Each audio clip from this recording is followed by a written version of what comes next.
Okay, for today's vlog, dahil birthday ko ay binigyan ako ng special treat ng aking anak na si Ina.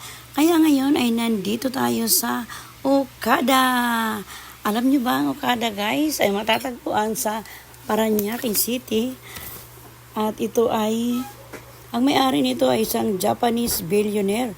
At ito ay nag-open noong 2016. At meron siyang 993 rooms. Imagine kung gaano siya kalaki, di ba? At ang gaming space niya, so nandito na kami ngayon sa registration.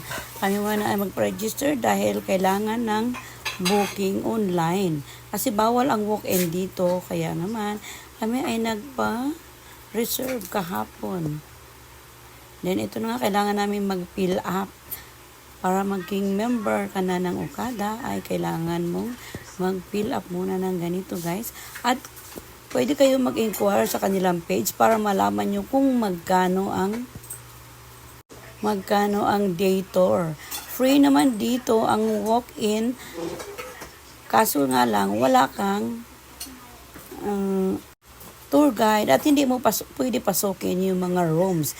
Diyan ka lang sa hallway at sa mga mall at sa mga kainan. Yun lang ang pwede kapag hindi ka nag-avail ng kanilang day tour. So, hindi mo makikita yung mga exclusive room, kung gaano kaganda at kung ilan at kung ano yung kasaysayan. Yun. Kasi yung tour guide ay explain sa iyo ang lahat ng mga details bawat kwartong papasukin at kung sino yung mga nag-avail na, kung magkano yung per rooms na pwede nyo i-avail. At meron siyang gaming space sa casino na 26,000 square meters.